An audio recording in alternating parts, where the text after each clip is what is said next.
I picked up this magazine from Evan Court Motel on Saturday, and I've just had a look at it. So it's The Economist, and the date is March 2024, and they're off. What could append America's election? And it's got all these different exchange rates.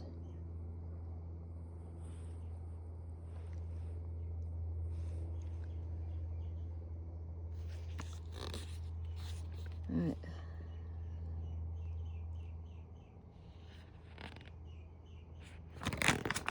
All right.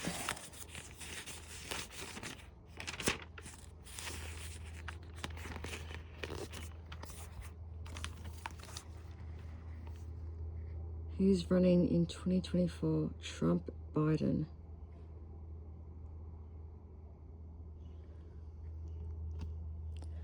And what's got here? OpenAI hit back at Elon Musk's claim that he had been induced to make contributions to the startup, which he helped to found on the basis that it would remain a non-profit organization.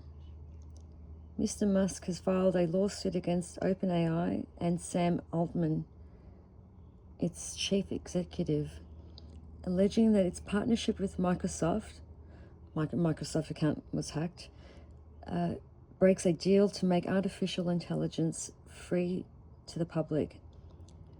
In a blog post, OpenAI said that Mr. Musk had wanted us to merge with Tesla, or he wanted full control, and left to create a rival AI business. We're sad that it's come to this, the post said, with someone whom we've deeply admired. Right. In reverse, Tesla's sales in China slumped by 19% in February from the same month last year, according to the China Passenger Car Association. Right. This was in part because Chinese New Year fell in February, and the news focused investors' attention on weakening demand for electric cars, and Tesla's stock fell sharply. Tesla reduced the price of its Model 3 and Model Y cars in January. Adding to Tesla's woes this week, the company stopped production at its factory near Berlin following an arson attack claimed by a far-left group. Tesla is not the only business struggling in China. Apple's sales of iPhones in the country plunged by 24% in the first 6 weeks of 2024. Year on year, according to the data from Counterpoint Research.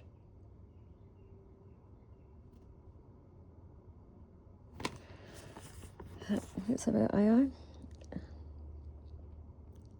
Apple's share price, already under pressure over its lack of direction on AI, fell further. Right. Meanwhile, Apple was fined £1.8 billion, or the euros, so $2 billion, by the European Commission for restricting its music streaming rivals from telling customers about their pricing models on Apple's App Store. It is the first competition fine levied against Apple by the European Union.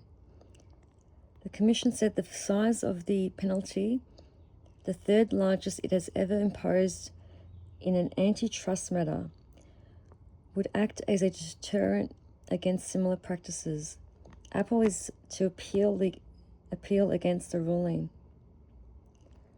The British government unveiled its budget, the highlight of which was a 2 percentage point cut to national insurance, a payroll tax. Egypt's central bank floated its currency and lifted interest rates by 6 points. The Egyptian pound plummeted to a record low. The IMF, which had called for a more flexible currency regimen, promptly increased its loan arrangement with the country from $3 billion to $8 billion. Egypt has also secured $35 billion in investment deals from the United Arab Emirates.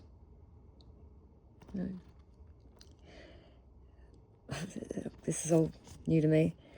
Australia's economy grew by 1.5% in the fourth quarter, year on year, the slowest pace since the pandemic.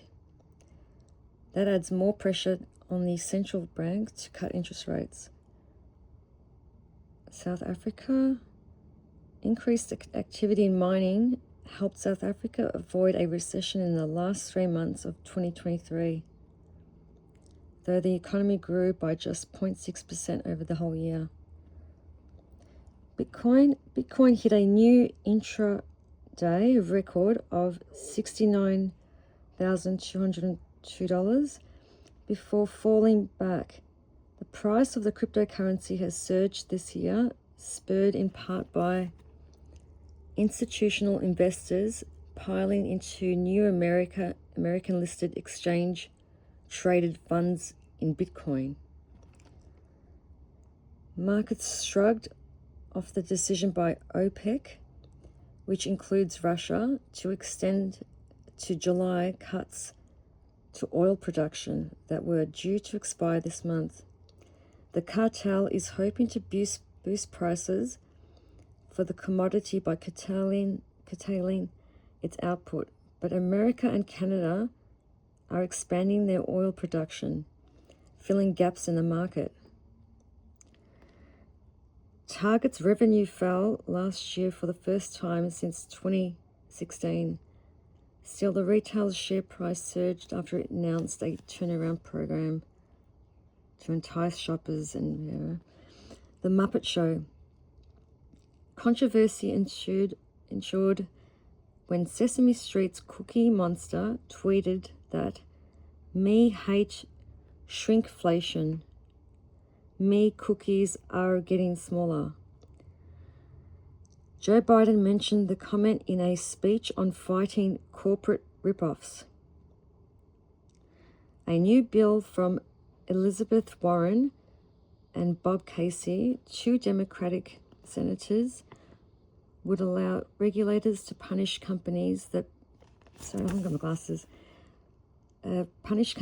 reduce the size of their products but charge the same price. I don't know. Bitcoin.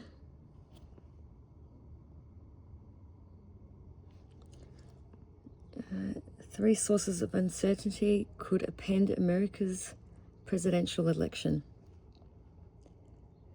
And so it is confirmed after Super Tuesday. It seems clear that the presidential election of 2024 will be a rematch. The first time a former president has challenged a sitting one since 1912. The candidates are exceptionally well known, yet about 12% of voters have yet to choose between them. Those swing voters may decide what is shaping up to be a tight race. In the 6 elections before the year 2000, the average margin of victory in the popular vote was 9 points. In the 6 since 2000, it has been 3 points. Even that understates how close presidential elections are these days. So just 6 states will be competitive in November. Last round, 160 million Americans voted, but Joe Biden won Wisconsin, the tipping point state, by 20,000 votes, or 0.013%. of the total votes cast.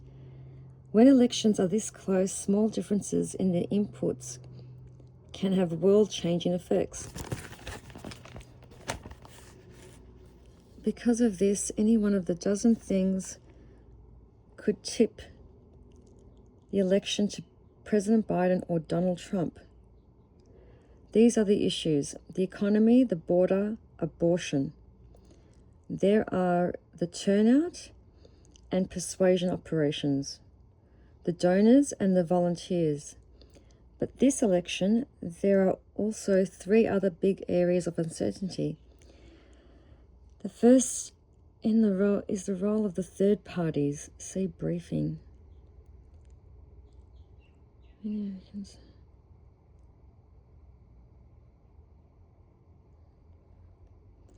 This year's crop includes Jill Stein, an environmentalist whose singular contribution to America may have been to ease Mr. Trump's victory in 2016 and his withdrawal from the Paris Climate Agreement. It includes Colonel West, a left-wing professor who thinks there is not much difference between Mr. Biden and Mr. Trump. And then there is Robert Kennedy Jr. The two big parties jealously guard their duopoly. Since 2000, when Ralph Nader took enough votes in Florida to tip that state for George W. Bush, the parties have tightened the rules around who can get on the ballot for a presidential election. Ms. Stein and Mr. West are unlikely to qualify in every state, though they could still hurt Mr. Biden. Mr. Kennedy is different. In polls that include third parties, he gets 12% of the vote. That suggests he ought to get enough signatures to put him on the ballot in most states.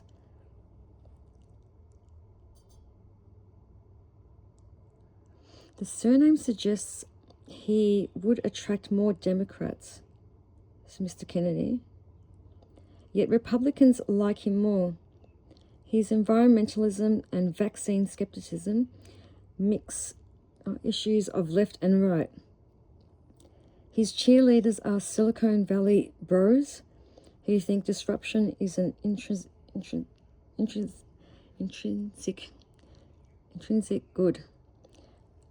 All of which means that a scenario in which Mr. Kennedy helps Mr. Trump to victory is disturbingly possible. Right. A second big uncertainty that is peculiar to this election concerns Mr. Trump's trials. This week, the Supreme Court sent a clear signal in its 9-0 ruling against the state of Colorado that it would rather keep out of this election. Mr. Trump will therefore be on the ballot everywhere. Over the past couple of years, there has been speculation that he might be imprisoned before the election, or that if re-elected, he might even have to govern from a cell. That will not happen. Most of the trials he faces will not be concluded with appeals by November the 5th. The one case most likely to be decided in time is the most trivial. Mr. Trump's trial for paying Stormy Daniels, a porn star, to keep Shittum in 2016 and disguising this as a legal expenses.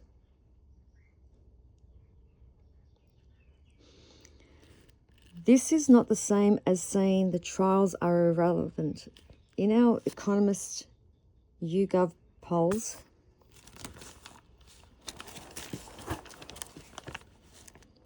X-Files, a third of Republican voters say being a criminal is not a desirable trait in a candidate.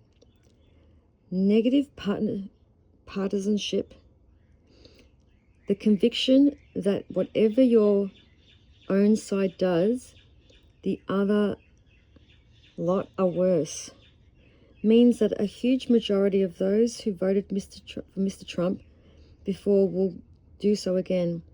But once the trial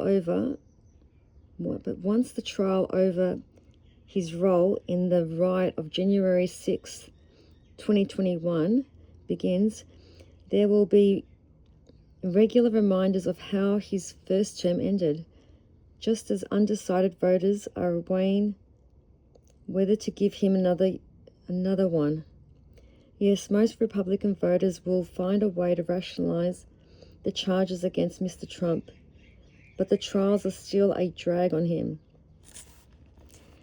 The third area of uncertainty is the candidate's age.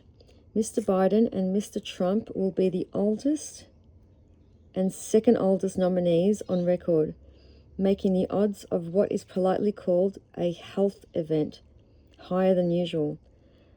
On the Republican side, Mr. Trump has no political air.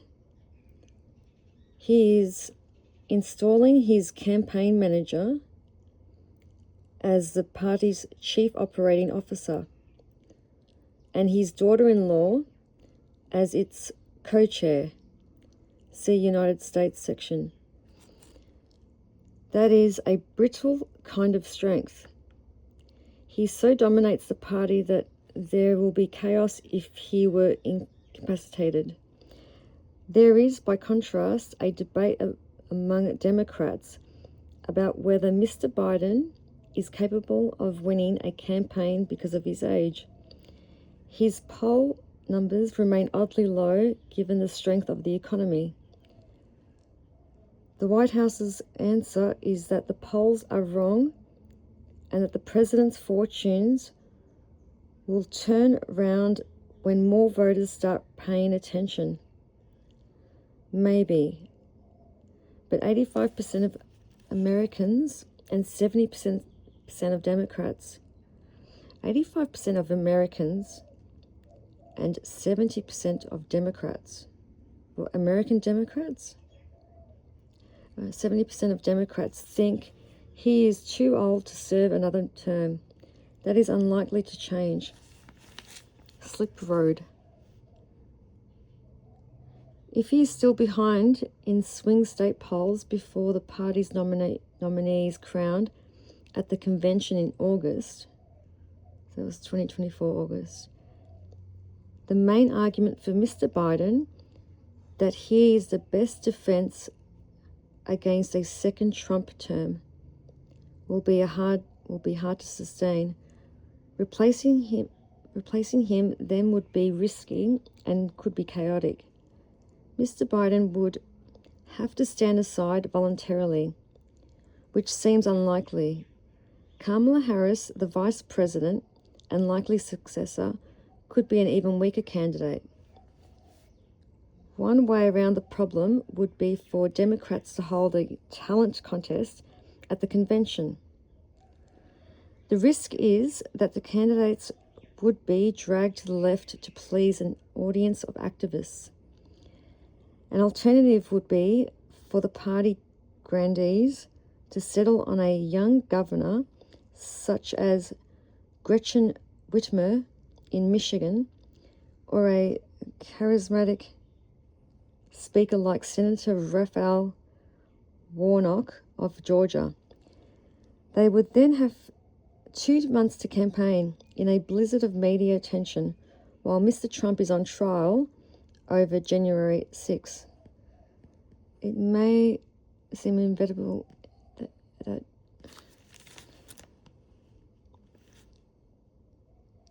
the election of 2024 will be between Mr. Biden and Mr. Trump.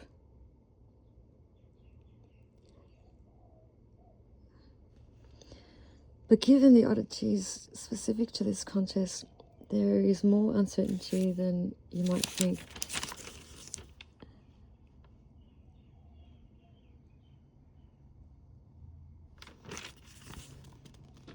Jam today, ingredients tomorrow.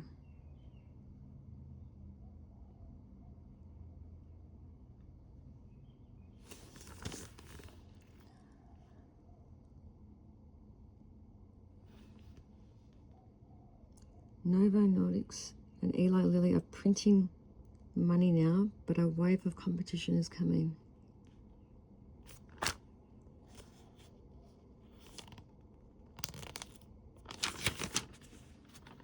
Course correction.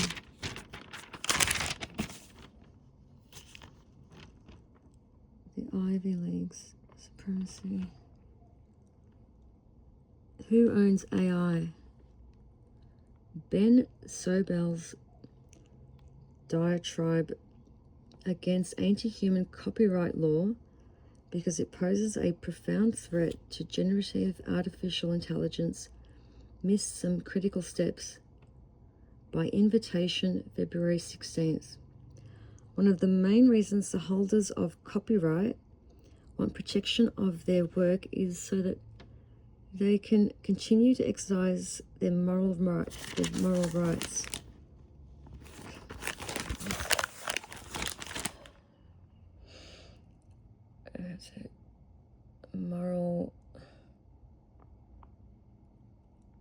Moral rights, okay, including the right to attribution and to stop their work from being used in a derogatory way.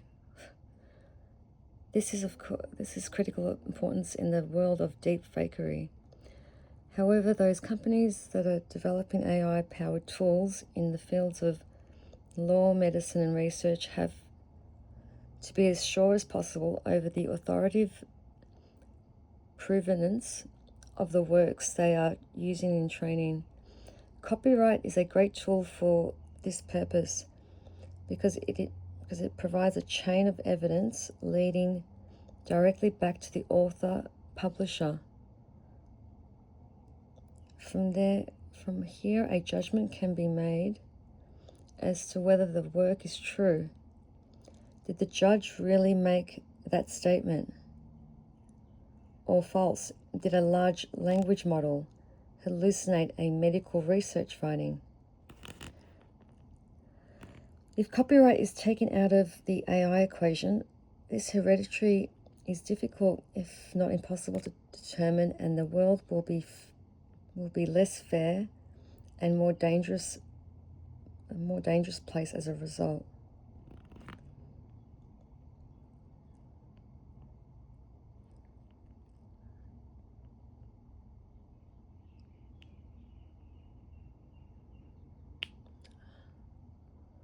War and genocide.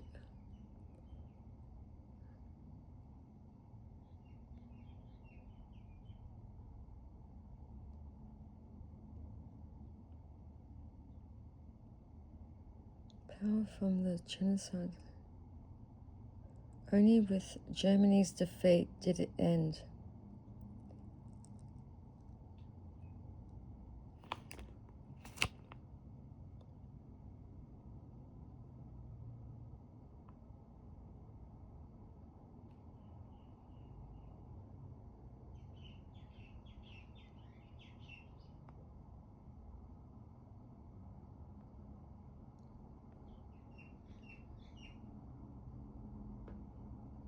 What is my preferred measure of when to shift into safer investments? Buttonwood, February 24th.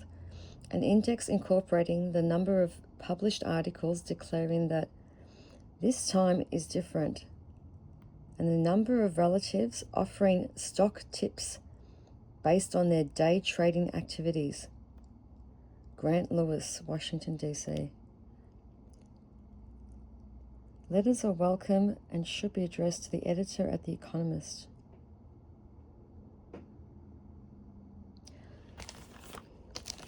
So yeah, this magazine was at the reception at that Evan Court motel in Windsor, Malvern East. Briefing, third parties. I'm just wondering if this is a legit, like, is this a credible sources of information, or was this put together like propaganda? March 9th to 15th, 2024.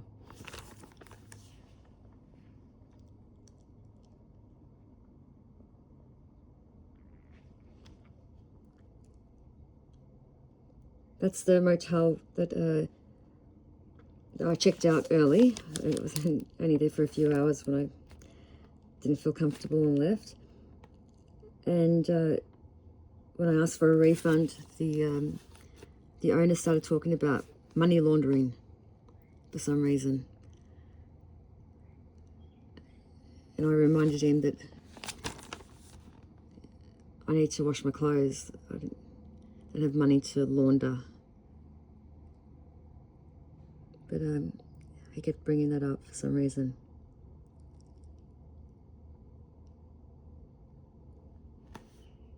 Sorry, the photos.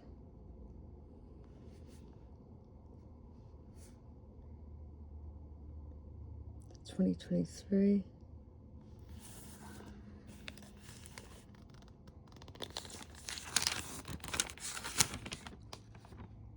Armed and autocratic.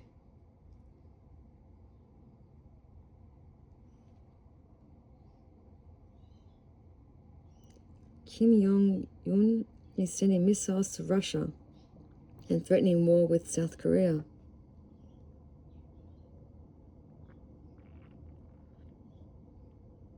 Obesity in India.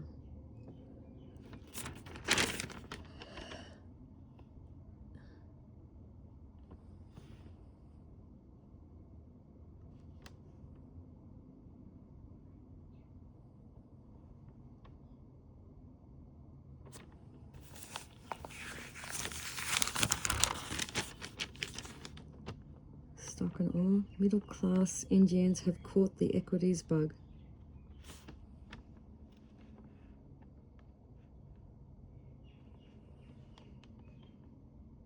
We are hiring a senior correspondent to cover India.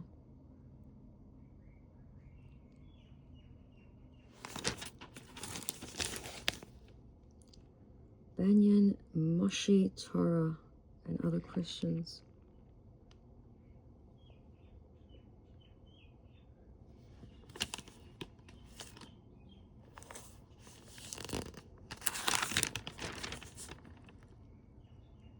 Too much butter, not enough chicken.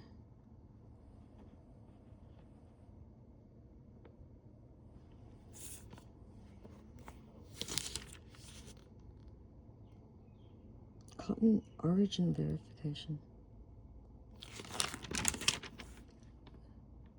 Why is no country effectively preventing and managing obesity?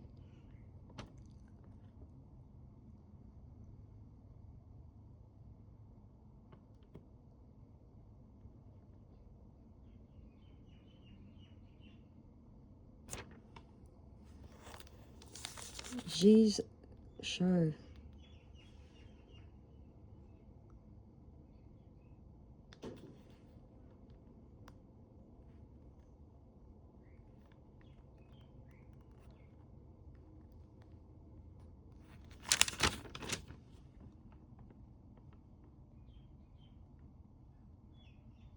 Some keywords. What was it? Leader's name, challenge, risk, reform. Eyes in the sky. China's satellites are improving rapidly.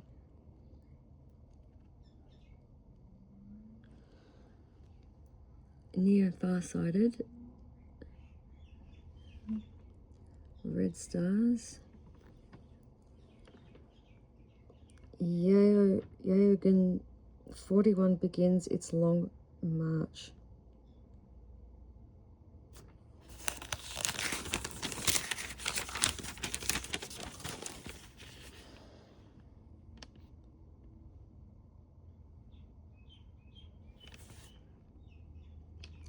MAGA, the people's voice. Brand old party. Nikki Haley became the first woman to win a Republican presidential primary on March 3rd, when she earned 63% of the roughly 2,000 votes cast in the District of Columbia. Donald Trump's campaign quickly sent out a press release knocking Ms. Haley for being crowned Queen of the Swamp by the lobbyists and DC insiders. Mr. Trump is busy creating a new Republican establishment anyway. Ms. Haley notched up a second win in Vermont on March 5th, but that came amid an avalanche of defeats. 15 states and 1 territory held primaries, with 854 of the 1,215 delegates needed to clinch the Republican nomination up for grabs.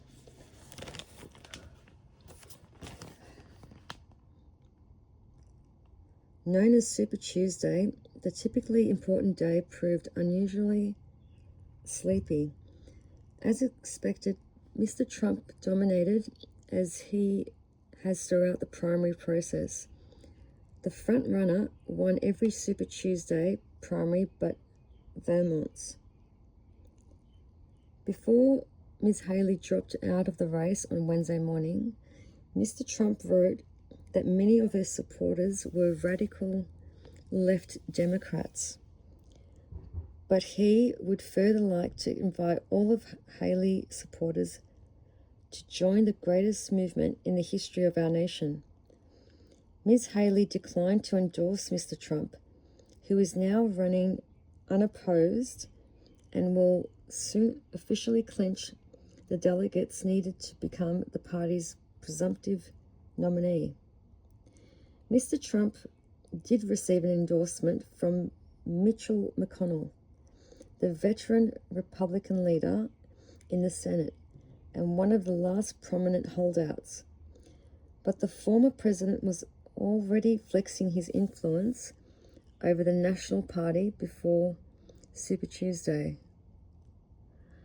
The Republican National Committee, a 168-member body, is convening in Houston on March the 7th and 8th, merging the institution with Mr. Trump's campaign will be at the top of the agenda. Ronna McDaniel, the RNC's chair since 2017, will finish her 2-year term early after Mr. Trump grew dissatisfied. Mr. Trump has picked Michael Whatley, a chairman of the North Carolina Republican Party, to replace her.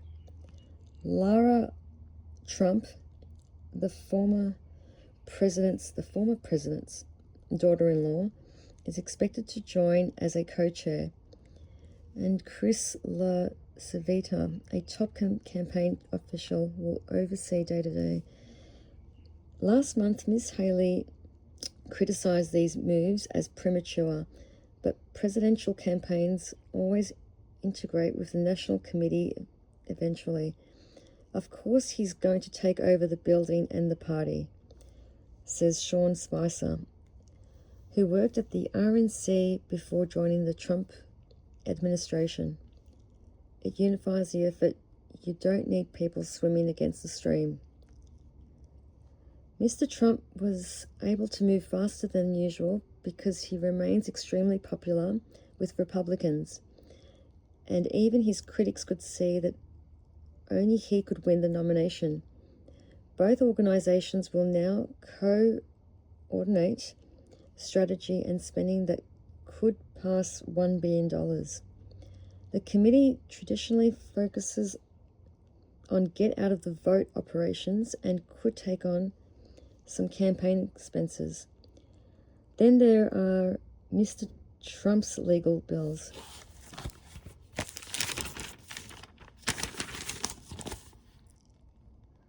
Which continue to mount as he fights multiple criminal indictments. Henry Barber, a longtime committeeman, sought to pass a resolution preventing the RNC from picking up a legal tab that could run into the tens of millions of dollars.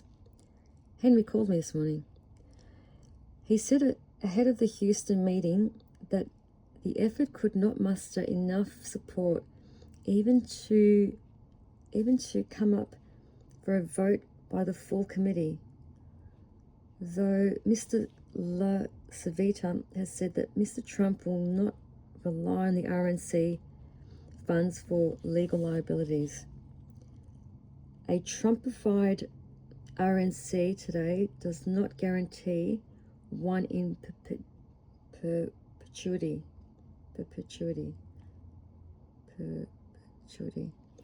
The institution typically shrinks as it comes under financial pressure.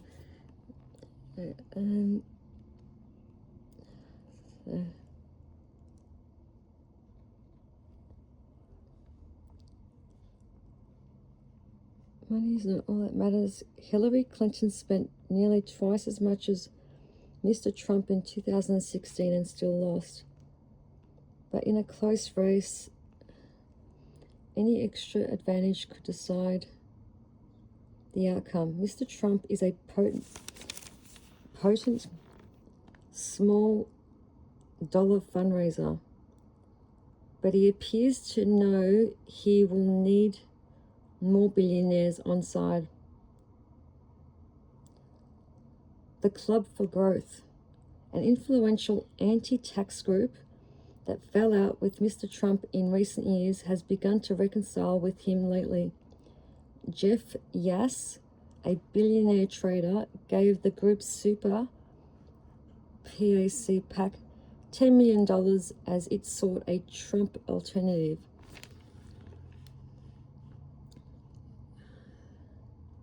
Whether Mr. Trump can win over donors and more moderate Republicans may depend on how he adapts his tone in the coming months. Most presidential nominees undergo a shift after securing their base, adopting a more moderate message during the general election. Mr. Trump has been notably more circumspect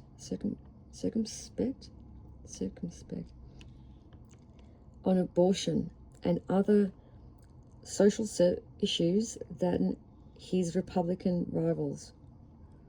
But his border strategy is unlikely to change, hammering Mr. Biden for his handling of immigration and the economy while pointing to increasing chaos around the world. Winning campaign messaging requires a few key ingredients. Be simple, compelling, and able to draw a clean contrast against the opposition.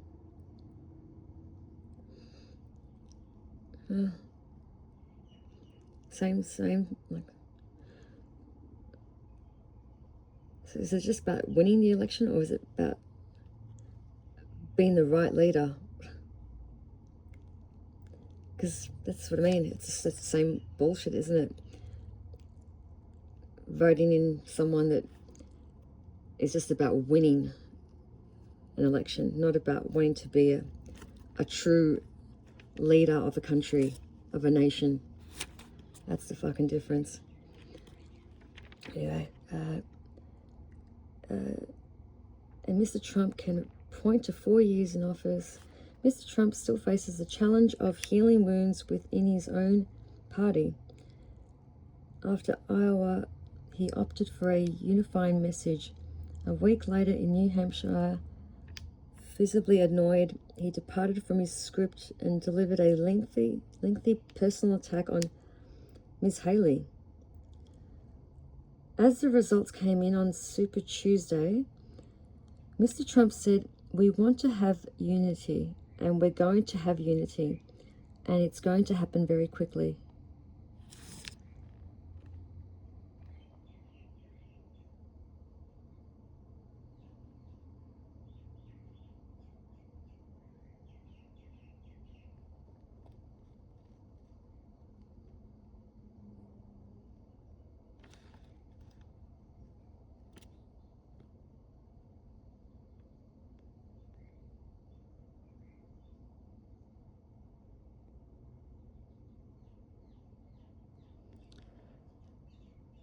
North Carolina, Mark Robinson, the state's lieutenant governor, won the Republican gubernatorial primary. A conspiracy theorist who has quoted Hitler and compared gay people to maggots. He attracts hardcore voters. In November, he will face the state's Attorney General Josh Stein, a moderate Democrat. Texas.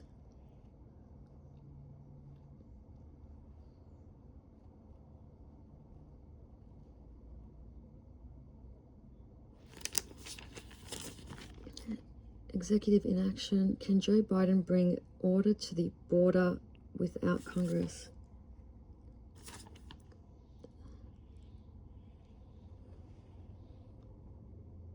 Waiting for Washington.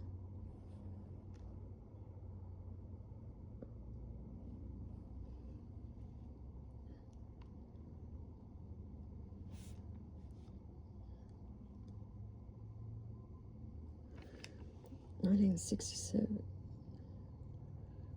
This is where international law comes in. America signed the 1967 Protocol, which expanded the United Nations 1951 Refugee Convention.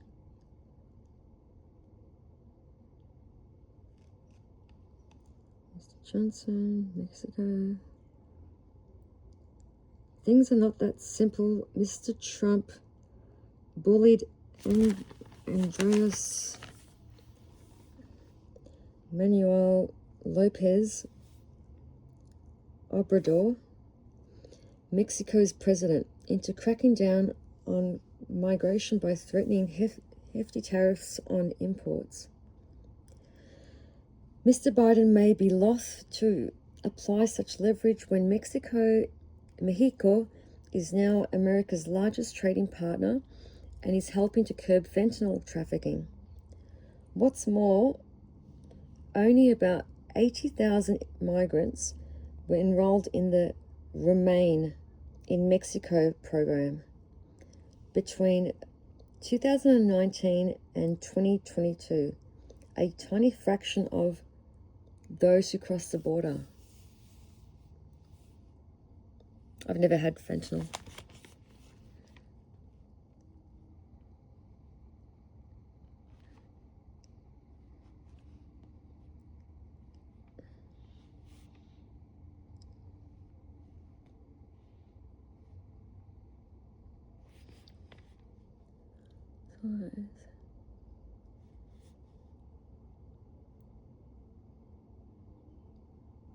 In small ways, the Biden administration is making progress.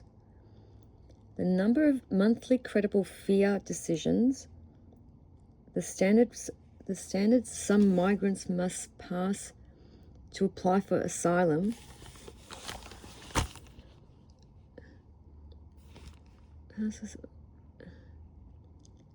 has been more quintupled since 2022, speeding the process for many. Mexico's crackdown on migrant trains and the removal of migrants to southern Mexico has diminished flows to Texas, but pushed them up towards Arizona. How'd they know all this? So they watched the whole thing. Okay. What did the cops do? Yeah, I don't know. Despite the obstacles, the president may issue some kind of executive order anyway. They will be immediately sued and probably blocked by the courts, argues Julia Galat of the Migration Policy Institute, a think tank. Right. Maybe that is helpful politically to say, well, we tried. We really did. We really do need you, Congress. Words of warning. Is New York rethinking its sanctuary city status? Bagels.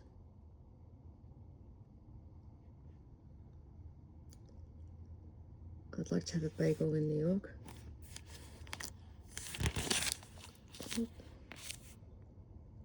Those in favour, raise your hand.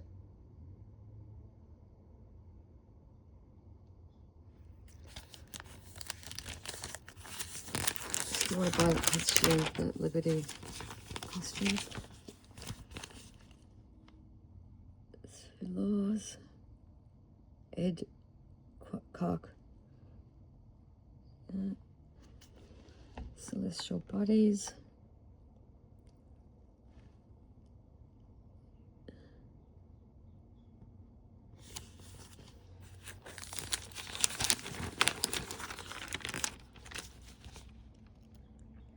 Lexington, the one-party hangover.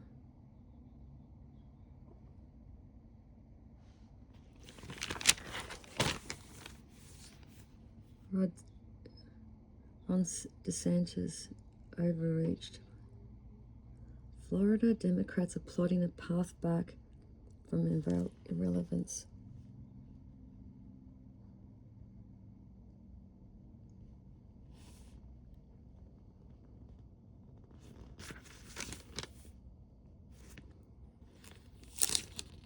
A state banishes lawlessness in Haiti.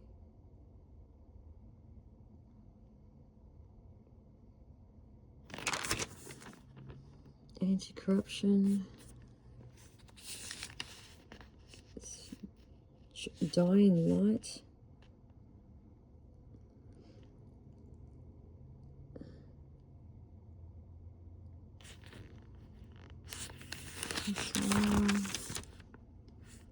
Turning garbage into gold. The Nippon Foundation. Nippon.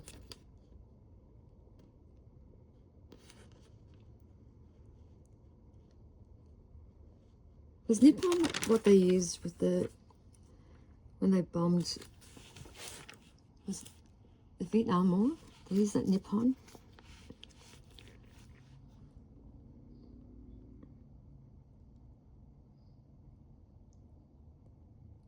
That orange colour, poisonous chemical, Nippon. Or I think it's something different, but exacerbating our lines.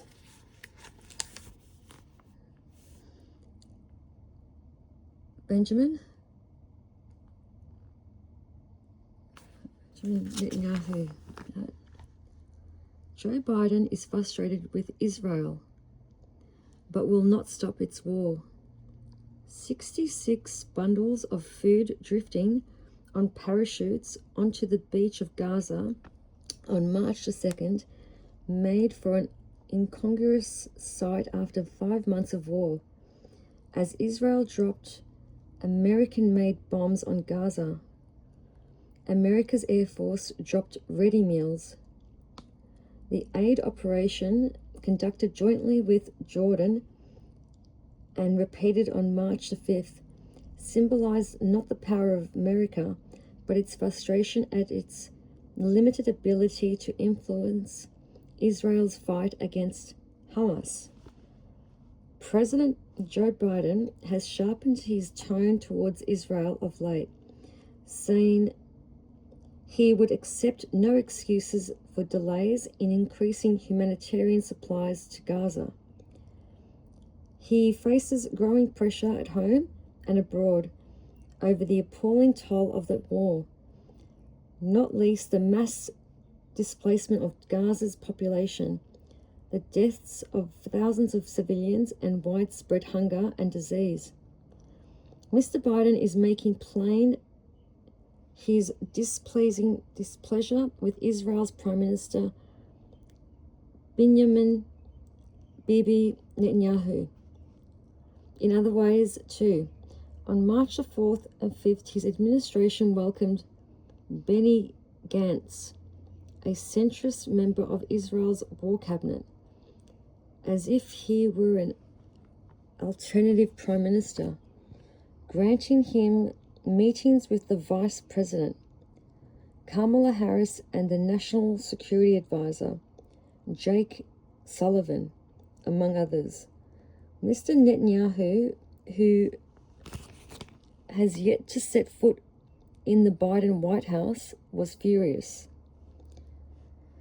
Ever since Hamas killed more than 1,100 people and captured some 250 hostages on October the 7th, Mr. Biden has pursued a four-pronged strategy: embrace Israel's right to defend itself and destroy Hamas, stop the war from spreading, limit the harm to Palestinian civilians, and restart peace talks to create a Palestinian state. Mr. Biden has rushed weapons to Israel. He has averted a regional conflagration, even as Iran-backed militias in Lebanon, Syria, Iraq, and Yemen have intensified attacks against Israel and American targets and disrupted the international shipping in the Red Sea. Yet Mr. Biden has struggled. So again, that Iran-backed, I'm assuming that's Daniel Walesic, because it's the Iran.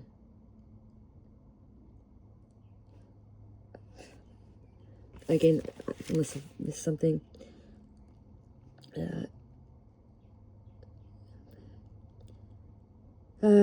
Yet Mr. Biden has struggled to protect ordinary Palestinians. Why would it be Mr. Biden's responsibility to protect Palestinians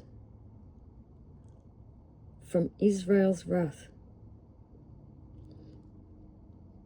He feels Mr. Netanyahu's right-wing coalition has not paid much heed to his extortion to do its utmost to protect civilians. More than 30,000 Palestinians have died, including combatants, according to the Hamas-run health ministry in Gaza. Is that Gaza or Gaza, like Gary? Like Gary Kyriakos, Gary, Gaz. Okay. Much of Gaza's fenced-in population of 2.2 meters has been forced southward, like toothpaste squeezed in a tube. The UN warns of spreading illness and hunger, especially in parts of northern Gaza. Hamas has been weakened. I just got a text message from the OPP, Office of Police Prosecution, social worker. She wants to know if I'm okay. Anyway, what a joke. That's an insult, actually, that message.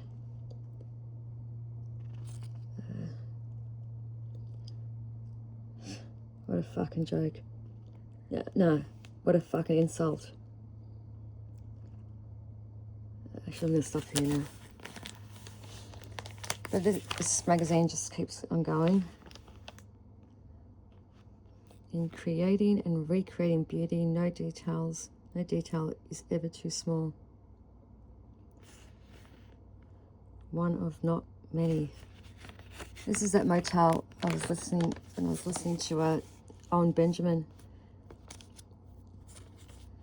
And he's talking about some young man who created something in his mother's basement, and he has big ears, and Donald Trump was making fun of his ears, and this guy said, oh, it's the tools of trade. And Owen said that means it's like witchcraft, black magic. And yeah, so I did my head in, and I left that motel. I didn't have a shower, didn't wash my clothes, didn't use the bed, nothing. Packed my stuff up and got the fuck out. And then an hour or so later, this guy walked out and came to my car and said he's going to call the ombudsman because they've kicked him out because, yeah, he made a complaint because he found a empty drug bag, half-eaten muffin, and the fridge stunk. And so he made a complaint to reception and they kicked him out, apparently.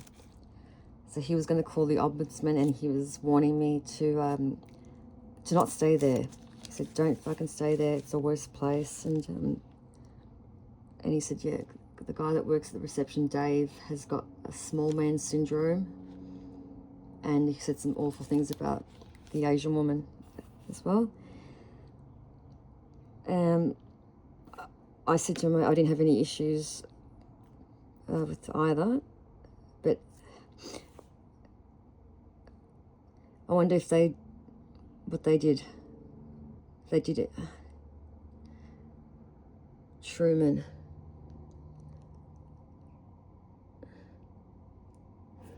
Yeah. So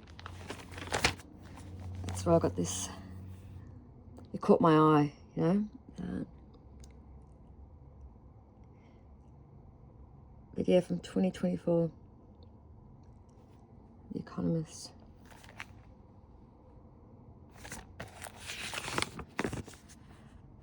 Usually has the editor's name and all that, doesn't it?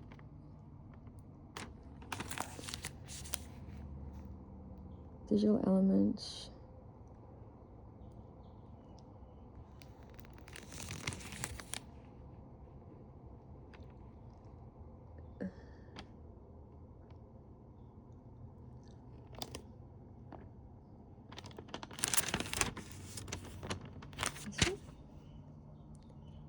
Volume 450, published since September 1843.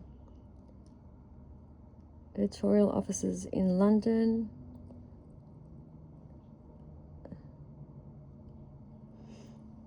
(2024). Printed by IVE in Australia.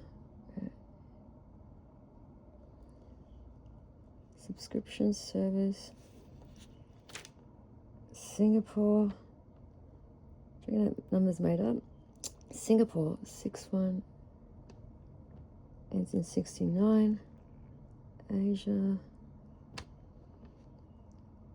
There's a chat service available 24/7. Of course, it's recycled. Yep. Certified. This copy of The Economist is printed on paper, sourced from sustainably managed forests. Of course. Recycled and controlled sources, certified by EFGHIJK.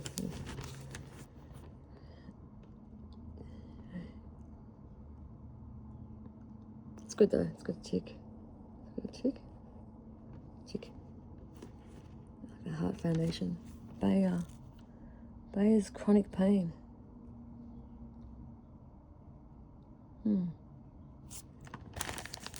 Alright, so that's this. Thought I'd share that with myself and on this video.